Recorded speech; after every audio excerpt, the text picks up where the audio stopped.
you all are doing good and getting up for your preparation. I am Dr.Simantini Bose, your mentor from Study Medic, and today we will cover high yield topics from early pregnancy relevant to MRCOG Part 2.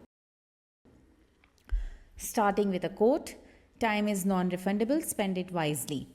So time is your most precious resource, spend it on what truly matters, your growth, your goals. In this session, we will discuss some important points from early pregnancy complication topics and apply them. Moving ahead, miscarriage according to RCOG is the loss of pregnancy or baby before 24 weeks of pregnancy. If this happens in the first 3 months of pregnancy, it is known as first trimester or early miscarriage. Let us discuss how to diagnose and manage early miscarriage.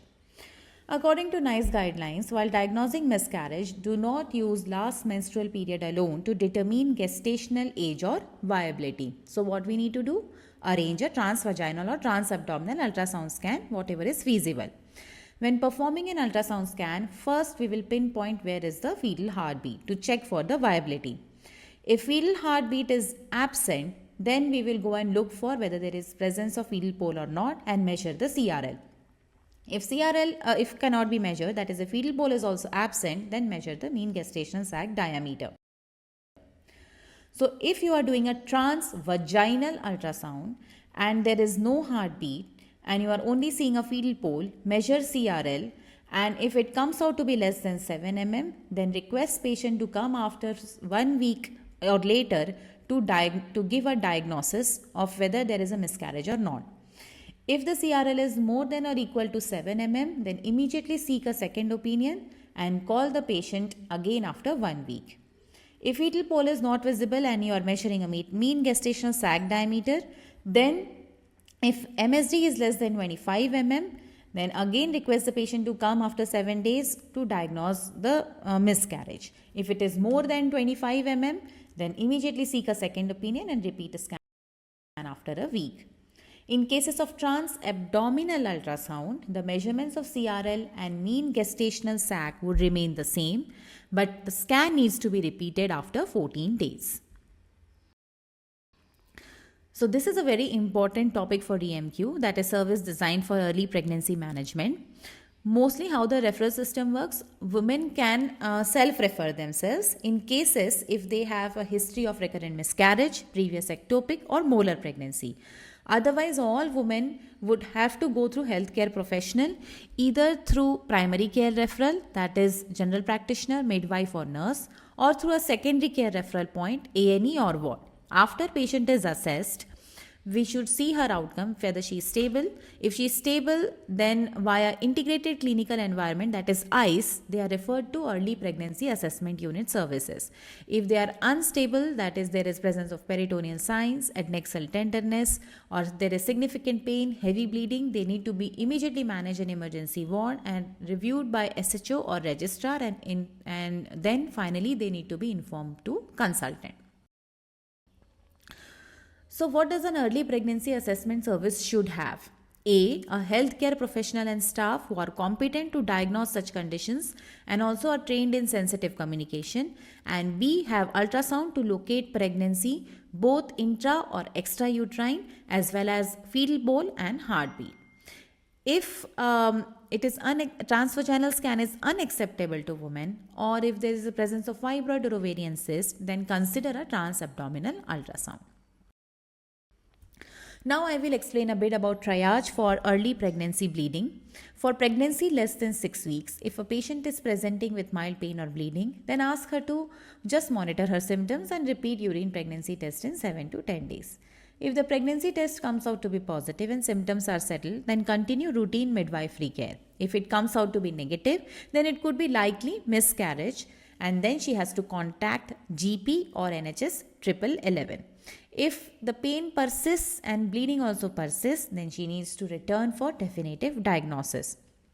If the gestational age is more than 6 weeks and there is bleeding and pain, then finally she needs to be referred to early pregnancy assessment clinic or out of hours gynecology within 72 hours. If it is not possible, then offer her telephone or in-person consultation. And any pregnancy more than 12 weeks with bleeding and pain should be immediately assessed by the on-call gynecology team. So, how to manage a miscarriage with viable intrauterine pregnancy? If there is a history of prior miscarriage, offer her vaginal micronized progesterone 400 milligram twice daily, and if fetal heartbeat gets confirmed, that continue it till 16 weeks. If there is no prior history of miscarriage, then just reassure her and ask her to return if the bleeding is more than 14 days or it worsens. In cases of miscarriage, management of miscarriage for non-viable intrauterine pregnancy, please take a close attention to this slide because MCQ might come from this. So, expectant management is the first line management, and it mostly bleeding and pain gets resolved within 7 to 14 days. And woman is told that if it is resolved, then pregnancy test needs to be repeated at 3 weeks. And if the bleeding and pain does not happen, then she needs to report to the early pregnancy assessment unit, and we will repeat the scan and discuss with her other management options like medical or surgical management. And when to avoid expectant management in cases of late first trimester, because there is a heavy chance of bleeding, or past traumatic loss like stillbirth or antepartum hemorrhage, or there is some coagulopathy disorder, or there is evidence of infection. So, what to do in cases of medical management? In cases of missed miscarriage, mifepristone 200 mg orally is given, and 48 hours later misoprostol 800 microgram is prescribed, either oral, vaginal or sublingual. In cases of incomplete miscarriage, only misoprostol 600 or 800 microgram should be given. So, if within 48 hours the bleeding and pain starts and it gets resolved, then it is fine. If not, then again she needs to be assessed at the early pregnancy services where she went, and she needs to be discussed about other options available. What happens after medical management? If everything gets resolved, then pregnancy test is advised after 3 weeks. If it comes out to be positive, that means there is a chance of ectopic retained pregnancy or a molar pregnancy. So it needs to be discussed with the woman for further management, what needs to be done. And if it is negative but symptoms are still there like pain, bleeding, fever, then she needs to be reassessed and management needs to be discussed with the help of senior gynecologist. What to do in cases of surgical management? We can offer her manual vacuum aspiration under local anesthesia under outpatient settings, or we can offer her under general anesthesia DNC in theatre. But for that, we need to discuss with her the risks involved and advantages and disadvantages of surgical management. For that, proper verbal and written discussion should be done with the patient. Now, coming to pregnancy of unknown location, we all know that when a pregnancy test is positive, like urine pregnancy test is positive, serum beta HCG test is positive, but when we are trying to do a transvaginal ultrasound scan and there is no intrauterine or extrauterine pregnancy, it is termed as pregnancy of unknown location. Why this is important? Because we need to be aware that women with a PUL could have an ectopic pregnancy until the location is determined. So, first and foremost, if any patient with pregnancy of unknown location is there, we need to place more importance on clinical symptoms than on serum HCG results. So, serum HCG is only used to determine the subsequent management. For that, what we do? We take 2 serum HCG measurements as near as possible, that is 48 hours apart. So, if it is increasing, that is if it is more than 63%, it is increasing by more than 63%, there is a chance that a good intrauterine pregnancy is developing. So, offer transvaginal ultrasound between 7 to 14 days or earlier if the HCG level is around 1500 international unit. And if it's a viable intrauterine pregnancy, better to proceed with antenatal care. And if you see that no intrauterine pregnancy is seen, then refer urgently to senior gynecologist. If HCG is decreasing by more than 50%, then pregnancy is unlikely to continue. Provide her with written and verbal support and advise to do urine pregnancy test after 14 days of second HCG. If it comes out to be negative, then no further action is required. If it is positive, return to early pregnancy assessment unit services within 24 hours. In cases when the HCG is between 50%, that it is not decreasing by more than 50%, neither it is increasing by 63%, it is in between. That means it suggests that it is a non-viable or ectopic pregnancy. Such cases needs to be referred to early pregnancy assessment unit within 24 hours. Next topic is ectopic pregnancy. Symptoms such as pain, vaginal bleeding, amenorrhea, or atypical symptoms such as rectal pressure, the GI upset or dizziness, and signs such as tenderness, cervical excitation, shock, tachycardia, hypotension. What we need to do? We need to send the serum beta HCG, sometimes single or 48 hours apart if needed. No routine use of progesterone is recommended. How to manage? So coming to a very important topic, how to manage ectopic. In cases of tubal ectopic, this is a very important table. In cases for expectant management, what we need to do? If the patient is stable, when we need to offer, if the patient is stable, pain-free, there are no significant symptoms, she is ready to follow up, and on ultrasound, there is no cardiac activity, mass is less than 35 mm, no rupture, minimal free fluid is there, and beta HCG is less than 1000, then we can offer her expectant management. If the beta HCG is between 1000 to 1500, then we should only consider for expectant management. How to monitor in case of expectant management? Repeat serum HCG on day 2, 4 and 7. And if HCG drops to more than or equal to 15% on all 3 occasions, then continue weekly HCG until it is less than 20 international per unit.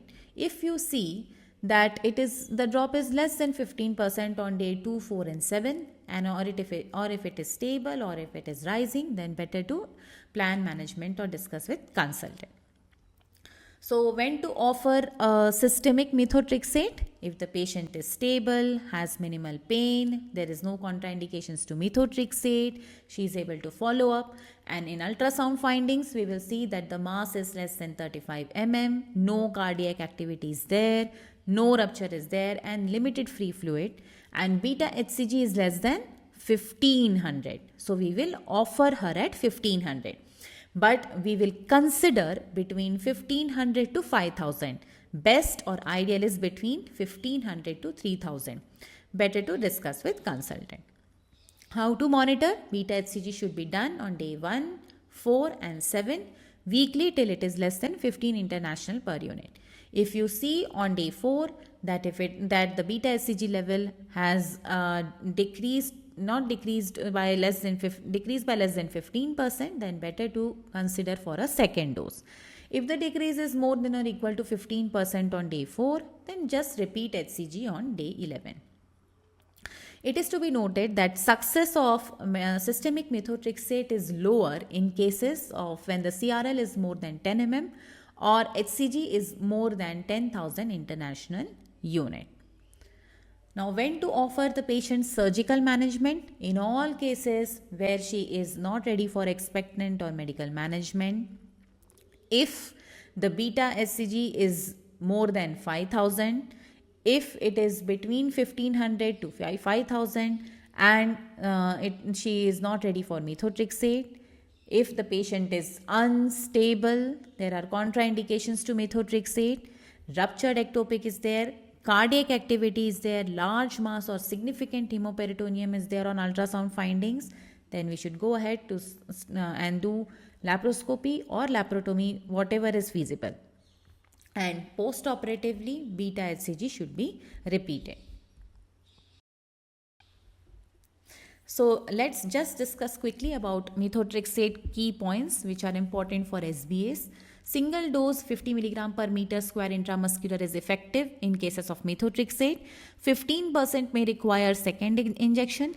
10% may still need surgery if treatment fails. Lower success rate is there, as we discussed, if there is an advanced pregnancy or beta HCG is more than 5000. Common side effects are mostly abdominal pain, which mostly settles with paracetamol. And methotrexate has no effect on ovarian reserve, AMH or AFC. And when the patient has taken methotrexate, always ask her to avoid pregnancy for 3 months. That is, contraception is required. Similarly, after methotrexate, better to stop folic acid and avoid alcohol until the hormone beta HCG hormone normalizes. Avoid aspirin and NSAIDs for 1 week. Paracetamol is safe, and she should attend all follow-up appointments. This should be discussed beforehand. Okay, that we need to monitor beta HCG at least 6 weeks. So, what are the contraindications to methotrexate? Viable intrauterine pregnancy, mass of more than 3.5 centimeter, hemodynamic instability, breastfeeding, renal, hepatic dysfunction, severe anemia, immunodeficiency or active pulmonary disease, or peptic ulcer disease. This is also very important SBA question. How to follow up in salpingotomy? Mostly salpingotomy is done in cases of when fertility preservation is required and contralateral tube is damaged. Okay, so we perform salpingotomy, but we need to discuss with patient that she need to do weekly serum HCG and follow up until non-pregnant levels. And there is a chance of persistent trophoblastic disease in 1 in 5 women, and risk of repeat ectopic is around 15 to 20%. So we might do other intervention again in cases of salpingotomy, either with methotrexate or surgically. Mostly, if there is no infertility risk factor, then better to offer her salpingectomy and repeat urine pregnancy test 3 weeks later, salpingectomy. If it comes out to be positive, then contact gynae services. Mostly preferred approach is laparoscopy, but we need to consider women's condition and surgical complexity and ensure that surgeon is trained in laparoscopic procedures also. Coming to management options for various types of ectopic, I'll discuss about cervical pregnancy and cesarean scar. Mostly, methotrexate alone gives a success rate of only 91%. So, it is always better to combine systemic and local methotrexate along with surgical debulking in cases of cervical pregnancy. Poor prognostic factors already we have discussed, that gestational age more than 9 weeks, CRL more than 10 and beta HCG more than 10,000 international unit, and if fetal cardiac activity is present. So, we cannot give methotrexate. Surgical management for cervical pregnancy is mostly reserved for life-threatening bleeding. DNC is discouraged, and for hemorrhage control, we need to think of uterine artery ligation, uterine artery embolization. There is a talk article for cesarean scar in pregnancy. Here I have taken this from the table of the guideline. So in cesarean scar pregnancy is mostly it's a high morbidity thing. There urgent management is required. High risk of rupture is there. Risk of maternal death is there. So preferred option is mostly surgical evacuation, whether it's a exogenous scar, whether it's an endogenous scar, we need to see that. And plus uterine artery embolization in cases of life-threatening hemorrhage or laparotomy if unstable. Only in cases where the patient is stable, gestational age is less than 8 weeks, beta HCG is less than 5,000, then we can discuss with consultant and think of giving her methotrexate. In all other cases like cornual pregnancy, interstitial pregnancy, ovarian, abdominal and ectopic pregnancy, best is surgical management. So coming to, let's start and solve one MCQ. A 26-year-old woman is seen in emergency gynecology unit with symptoms and signs of an ectopic pregnancy. She is investigated and found to have a cesarean scar pregnancy. She has been counseled and wishes to have a medical treatment with methotrexate as she is hemodynamically stable. So when is this treatment most likely to be successful? So here important to notice it is a cesarean scar. Medical treatment she is expecting, she is stable. So what to do?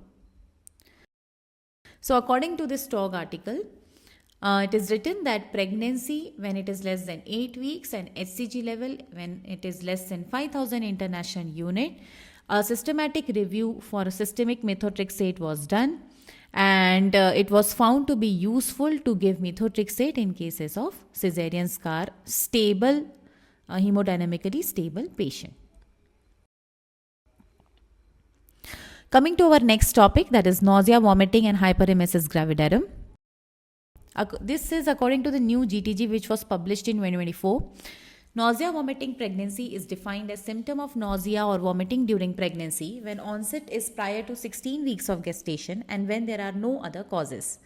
Nausea vomiting in pregnancy affects up to 90% of pregnant women. It typically starts between 4th and 7th weeks of gestation, peaks in approximately 9th week and resolves by the 20th week in 90% of women. Major mechanism of both NVP and hyperemesis gravidarum is hypersensitivity to vomiting hormone, that is growth differentiating factor 15, GDF 15. Now, there is a shift from older definition for hyperemesis gravidarum where reliance was mostly on the weight loss and biochemical markers, and now Windsor definition of hyperemesis gravidarum has been formed, which is developed through international consensus to aid clinical diagnosis. Here more focus is on functional impact and clinical features. Key criteria are severe nausea or vomiting, onset is before 16 weeks of gestation, inability to eat or drink normally, marked limitation of daily activities, and signs of dehydration which supports the diagnosis. Incidence of hyperemesis mostly lies between 0.3 to 3.6%. There are some tools which can be used to classify the severity of NVP and hyperemesis gravidarum, like Puke score, pregnancy unique quantification of emesis, and HELP score, hyperemesis level prediction. For mild to moderate nausea and vomiting in pregnancy, Puke score is good. It assesses NVP over previous 24 hours, and it is classified mild as less than equal to 6. Moderate around 7 to 12 if the score is between 7 to 12, severe if the score is more than or equal to 13. It is not valid for hyperemesis gravidarum. HELP score is mostly designed to quantify severe nausea and vomiting in pregnancy and hyperemesis gravidarum, and it is an online tool is available at the HER Foundation website, and mobile app is also available. So this is from the appendix charts which I have taken. Puke score, which is to assess in the last 24 hours, like scoring is done on clinical symptoms as how long have you feel nauseated, how many times have you vomited, how many times have you had retching or dry heaves. So number of times in number of hours it is scored. Similarly, this hyperemesis level prediction score, in total of all columns if you see, if the scoring is less than 19, it is mild. If it is 20 to 32, it is moderate. If it is between 33 to 60, it is severe. How to manage nausea and vomiting and hyperemesis gravidarum? So management is mostly based on the settings. If the patient is stable, and to prevent unnecessary hospital admission, patient is able to tolerate oral or IM antiemetics, there is only mild nausea and vomiting, it is always better that management can be done at community or primary care first, and that is why it is termed as first line management. If the community care fails, patient is clinically still stable and there are no red flags, but she is unable to tolerate oral fluids, antiemetics, then we can shift her to ambulatory daycare management. And if there are red flags, that is persistent vomiting with dehydration, more than 5% weight loss from pre-pregnancy weight, unable to retain oral antiemetics, confirmed or suspected comorbidities like UTI, epilepsy, diabetes, HIV, psychiatric illness with poor intake, or a recurrent history of hyperemesis despite ambulatory care, risk of electrolyte or nutritional imbalance, in all cases, it is always better to admit the patient and do inpatient management. So in all the settings, first there are 4 steps which we need to do: history, examination, investigation, and scoring. So in history, what we do, we just see whether there is a previous history of NVP or hyperemesis gravidarum, or hypersalivation is there, weight loss, poor oral intake, how it is affecting the quality of life, how is her mental health, her mood, and always to rule out all other causes of nausea and vomiting, we will check out we'll rule out whether there is any abdominal pain, urinary symptoms, infective symptoms, any possible drug which she could be taking, or any chronic H. pylori infection. What to do in cases of examination? Observe her temperature, heart rate, blood pressure, and respiratory rate. And in physical examination, we need to specifically look at the signs of dehydration, like sunken eyes, or signs of malnutrition, that is muscle wasting near the mid-arm when we are measuring the mid-arm circumference, or abdominal examination, or neurological signs to rule out whether there is confusion, nystagmus, or ataxia, because it could suspect that she could be having Wernicke's encephalopathy. There are some investigations which we need to do, that is urine analysis to rule out whether there is any infection. Nitrites mostly indicate UTI. According to this GTG, ketone are currently not taken as a marker of dehydration. Then second, we need to check for urea and electrolytes, so that to assess for hyperkalemia, hyponatremia, or kidney injury. Full blood count to check for infection, raised hemoglobin or hematocrit may indicate dehydration, and blood glucose level to assess for diabetes. And finally, we will do the ultrasound scan to check for a viable intrauterine pregnancy and to rule out whether there is multiple pregnancy or trophoblastic disease. There are in cases where there is recurrent NVP or hyperemesis gravidarum, we also need to do thyroid function to check for hyper or hypothyroidism, liver function test to rule out hepatitis, calcium and phosphate also to evaluate nutritional deficiencies, amylase to exclude pancreatitis, and venous blood gases needs to be sent to monitor acid-base status and severity. So these are the final biochemical and metabolic changes which you will notice, like hyponatremia, hypokalemia, raised hematocrit, hypocholeremia, acid-base imbalance like metabolic alkalosis first and may shift to acidosis if severe. TSH is decreased, free T4 is elevated, but patient is clinically euthyroid. So biochemical thyrotoxicosis is there in 66% of women, and liver enzymes are also raised in around 40% of women. So after doing all initial management in cases of ambulatory care, in emergency department and in inpatient management, always it is better to assess mental health status of the patient. How to manage in community? When the PUC score is around 3 to 12 and there are no complications, support and reassure the patient, encourage her for oral hydration, offer her dietary advice that she need to eat a little often and prevent an empty stomach. Consider use of laxative if you are suspecting constipation. If she has a history of gastroesophageal reflux disease, then prescribe her with histamine blockers or PPIs and check for mental health. After doing all this, reassess her at 24 to 72 hours. If the condition is improving, then continue managing in community. If the condition is not improving and only minimally improve, then try to titrate the antiemetics, add second or third antiemetic, and refer to inpatient if red flags are present. What to do if PUC score is more than or equal to 13 but there are no complications? When the patient is unable to tolerate oral intake and community measures fail, send to ambulatory unit or in the emergency department.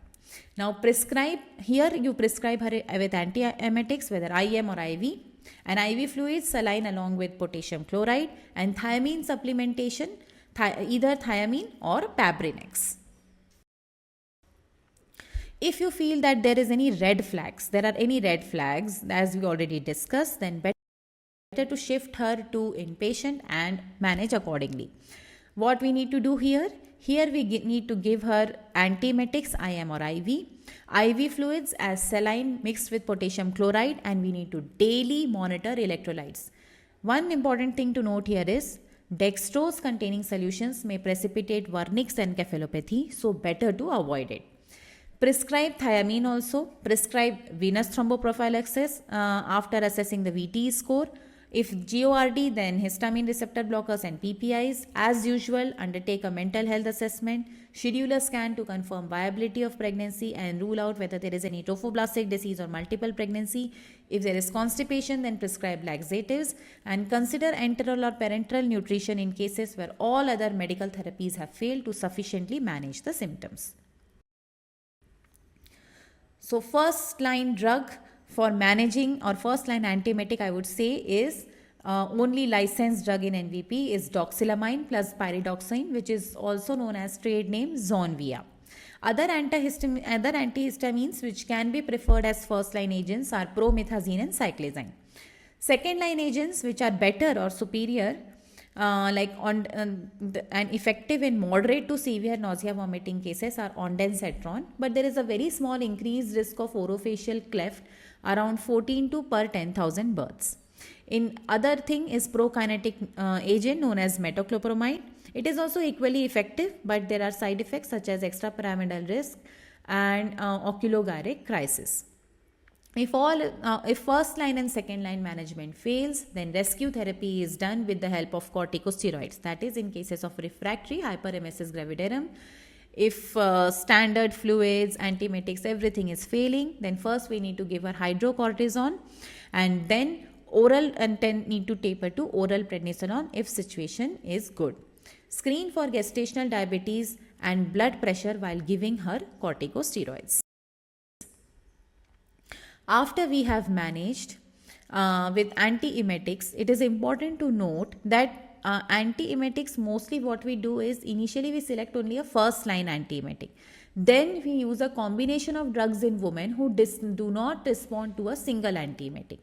And what we do is we do not replace an antiemetic drug, we try to combine them so that there is a synergistic effect, and some women will require a combination of 3+ antiemetics to control her symptoms. What to do when everything is managed and patient is being discharged? So encourage her to have oral hydration very good. Then offer her dietary advice, eat little and often to prevent an empty stomach. Up-titrate the antiemetic therapy and reassure regarding safety, and provide contact number for early pregnancy unit. Advice for future pregnancies: better to start with preemptive antiemetics before or at symptom onset in the next pregnancy. Initial lifestyle and dietary modifications, as risk of hyperemesis gravidarum is around, recurrence risk is around 89%. To look for an effect on offspring, it is seen that mild to moderate nausea and vomiting in pregnancy mostly is protective. But hyperemesis gravidarum, there is a small increased risk of anxiety disorder, ADHD, autism spectrum disorder, and it is seen testicular cancer up to 40 years. So coming to our last topic, that is gestational trophoblastic disease. So GTD spectrum includes benign, partial mole or complete mole, and malignant, that is gestational trophoblastic neoplasia, which comprises of invasive mole, choriocarcinoma, PSTT and ETT.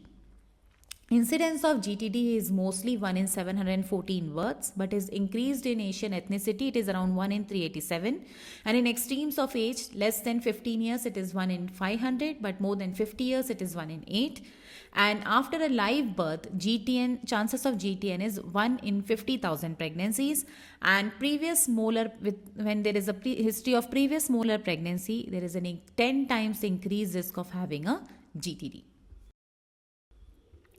So how it is classified? Mostly histologically. If it is originating from hydatiform mole and invading myometrium, it is invasive mole. There is trophoblast proliferation, but there is no villi. It is known as choriocarcinoma. There is intermediate trophoblast proliferation at the implantation site. Then it is placental site trophoblastic tumor. And if there is a chronic type intermediate trophoblast and it mimics histologically to squamous cell carcinoma in cervix, it is epithelioid trophoblastic tumor. It is to be noted that all women with a confirmed or suspected diagnosis of GTD should be registered at regional GTD screening center, and they should be informed about the importance of referral and follow-up. It is considered as a minimum standard of care. And where these centers are: Charing Cross Hospital, London, Sheffield Hospital, Sheffield, and Ninewell Hospital, Dundee. How does GTD presents mostly? Common symptoms are irregular vaginal bleeding, positive pregnancy test, abnormal ultrasound findings, example delayed miscarriage. Less common symptoms and signs are severe nausea and vomiting. Uterine size is mostly more than the gestational age due to rapid trophoblastic growth, hyperthyroidism due to HCG cross-reactivity with TSH receptor, mostly before 20 weeks, early onset preeclampsia, and abdominal distension due to bilateral theca lutein cyst. Rare presentations are hemoptysis, which is due to lung metastasis, and seizures or neurological symptoms, which is due to brain metastasis. Now let's compare the benign ones. Molar pregnancies can be subdivided into complete and partial molar pregnancies based on genetic and histopathological features. Complete molar pregnancies are diploid, 46XY or 46XX, that is entirely paternal or androgenic in origin with no evidence of fetal tissue. Complete molar pregnancies usually in 75 to 80% arise as a consequence of duplication of single sperm following fertilization of an empty ovum. Single sperm fertilization of empty ovum is complete mole. Some complete moles, like in 20 to 25% cases, can arise from dispermic fertilization of an empty ovum also. Whereas partial molar pregnancies are usually 90% triploid in origin with 2 sets of paternal haploid chromosomes and 1 set of maternal haploid chromosomes, that is 69XXX, XXY or XYY. Partial molar pregnancy in almost all cases following dispermic fertilization of an ovum, 2 paternal plus 1 maternal set, and you will see that P57 protein is expressed in partial mole due to the maternal set. So complete mole, single sperm duplication, partial mole, dispermic fertilization of a normal ovum, and progression to gestational trophoblastic neoplasia is higher in cases of complete mole, around 13 to 16%, and in cases of partial mole it is very low, it's around 0.5 to 1%.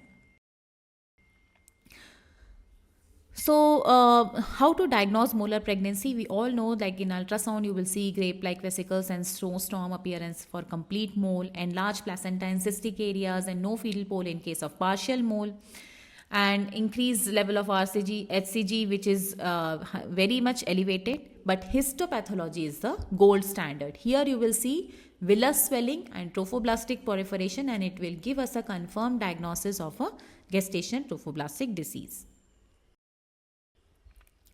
Now this is a very important slide and full of quick SBAs. So the first preferred method, first is that suction curettage is the preferred method of choice both for complete and partial moles, and medical management is avoided in complete moles, and it can be considered in partial moles with large fetal parts. Mostly suction and evacuation is preferred under ultrasound guidance so that it decreases the chances of uterine perforation and incomplete evacuation, and anti-deprophylaxis is only indicated in partial moles and not in confirmed complete moles. What is the risk with medical removal? There is a little bit a higher risk of progressing to gestational trophoblastic neoplasia. Then another important thing to note down is that you can use a cervical ripening agent before you need to do a suction curettage, as it is not associated with gestational trophoblastic neoplasia. And routine use of oxytocin is not recommended prior to completion of uterine evacuation. Only if there is an excess bleeding, and if you are thinking that you need to use oxytocin and senior has confirmed it, then you can go ahead and use oxytocin. So in which cases we should send the sample for histological examination? As we have seen that 2.7 out of 100 cases of GTD got unrecognized in cases of miscarriage, like when we do post medical miscarriage or surgical miscarriage. So according to guideline, it is recommended that for all pregnancy tissue where there is no fetal parts after miscarriage, it is always better to send for histological examination. Whereas in cases of therapeutic abortion, if fetal parts are clearly identified, histological examination is not required. As GTN after abortion is very rare, it is 1 in 20,000. In both cases, whether it is a miscarriage or therapeutic abortion, follow-up pregnancy test needs to be done after 3 weeks. How to follow up after gestational trophoblastic disease, that is benign ones? For complete mole, if HCG is normalizing within 56 days, then follow-up duration is 6 months after uterine evacuation. But if HCG takes more than 56 days to normalize, then it is always better that we follow up 6 months from the date of HCG normalization. In cases of partial mole, once 2 normal HCG samples are there 4 weeks apart, then no long-term follow-up is needed. Also, if patient gets pregnant after GTD and no chemotherapy was used, no further HCG monitoring is required. Now, how to classify? FIGO 2021 has classified GTN as confined to uterine corpus, stage 1, extending to adnexa or to vagina but limited to genital structure, stage 2, extending to lungs, stage 3, and all other metastatic sites, stage 4. So GTN after a normal pregnancy, how it is diagnosed? If you see that the HCG is plateauing during the 4 measurements over a period of 3 weeks or longer, that is days 1, 7, 14 and 21, or if there is a rise in HCG for 3 consecutive weekly measurements over at least a period of 2 weeks or more, that is day 1, 7 and 14, or if there is a histological diagnosis of choriocarcinoma, then it is termed as post-molar gestational trophoblastic neoplasia. Important here is to note that if the vaginal metastasis is there, we will not biopsy it as there is an increased risk of severe bleeding. Now, women with GTN should be assigned a FIGO score to direct management decisions of chemotherapy regimens. So, if how is FIGO score calculated? With the help of age and whether there is, how was the pregnancy, mole, abortion or term, what was the interval from the index pregnancy, less than 4 months or higher score like more than 12 months, pre-treatment HCG values, whether it was less than 1000, the score is 0 to more than 1 lakh, score is 4. Where was the site of metastasis, lung, spleen, GI tract, brain or liver, number of metastases identified, more than 8, if then the score is 4, and previous failed chemotherapy, if single drug failed, then score is 2, if 2 or more drugs failed, then the score is 4. So the total score for a patient is obtained by adding the individual scores for each prognostic factor.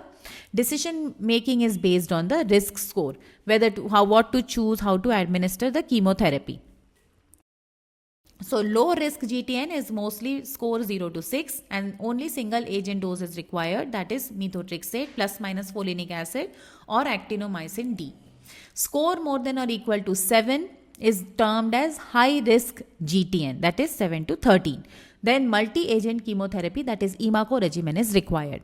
If it is a failed EMACO regimen or if the score is more than or equal to 13, then it is termed as ultra high risk.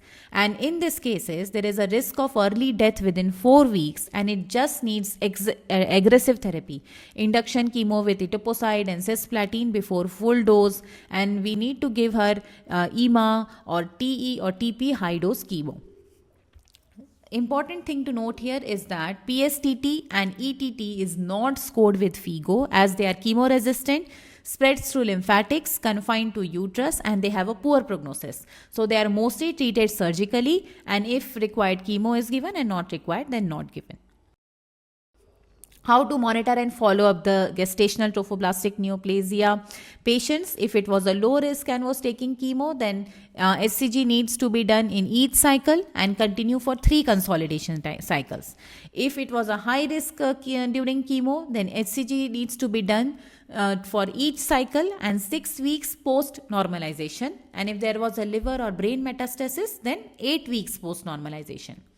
After chemo is done, the follow-up is mostly HCG every fortnightly for 6 months, monthly for 6 months, then every 2 months for 2 years, which can be extended to 5 years if it is a high risk. And if there is a large mass, HCG value was high, vaginal metastasis were there, it is always better that for first 1 to 2 chemocycles, inpatient management or administration should be done. And how to stop the chemo? HCG follow-up may be discontinued after 10 years post-chemotherapy. Fertility and pregnancy outcomes after GTN. It's also very important SBS line. We need to wait for at least up till 12 months after chemo. And 80 to 83% of women will conceive successfully after treatment. If we are using multi-agent chemotherapy, congenital abnormality risk is around very low. It is around 1.8%. And premature menopause risk by the age of 40 when using EMACO regimen is 13%. And by age of 45, it is around 36%. And AMH post chemo may be falsely low, so we need to interpret with caution. Recurrent risk of molar pregnancy is very low and cure rate is very high, 95 to 99%. So finally, we will discuss about what we need to do when whether to offer her contraception drugs. So contraception should be offered immediately after uterine evacuation according to FSRH guidelines, as there is a need to avoid pregnancy until HCG follow-up is complete. And if we are using exogenous estrogens for starting fertility treatment, it has to be done usually after HCG normalization. Or if the patient needs hormone replacement therapy, then also it is always safe to use HRT after HCG normalization. So finally, the best preparation for tomorrow is doing your best today. I am signing off. Thank you so much for listening.